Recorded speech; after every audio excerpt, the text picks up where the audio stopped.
All-star lang, enjoy lang.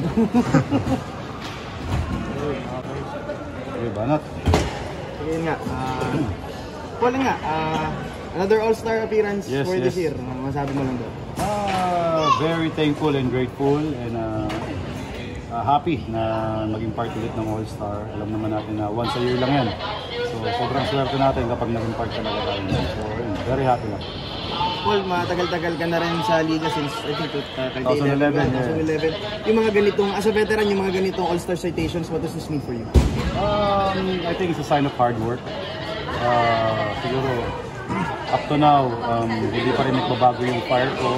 Nandun pa din siya. So I think, isa sa mga sign ng hard work yung ganyan.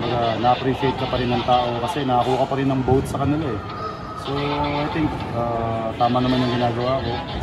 So, and other thing is to inspire the young ones.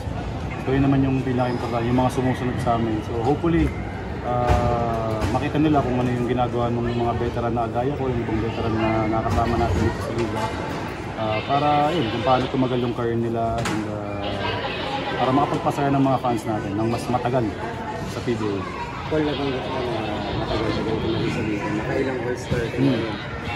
Itong parating na all-star sa Bacolod, what are you most excited about? Of course, to meet the fans.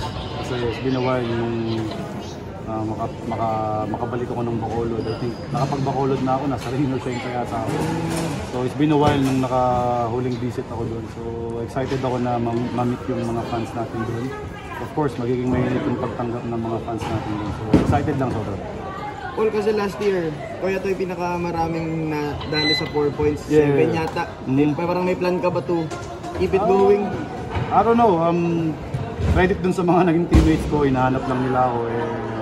Yun nga, tinake advantage ko lang yung meron tayong role na ganun. Kumbaga para sa akin, normal naman na tumigiraw ng kalayo. So tinitake advantage ko lang yung opportunity na ganun. And again, credit dun sa mga taong humahanap sa akin na ma-wide open ako. Speaking of long shots, meron kang 3-point title na i-defend. Siguro, gagawin ko lang yung ginawa ni Lillard, pumunta lang doon and compete. Hindi ko pe-pressure yung sarili ko. Kasi kung nag-work sa kanya, mahal natin, baka mag-work din sa atin na, just go there and compete lang. So, Pero nagkaroon ka na ba ng chance na makita yung competition? 3-point yung mga makakalaga mo?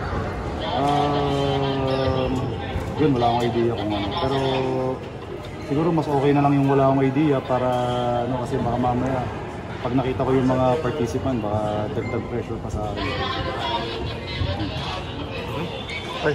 Paul, thank you.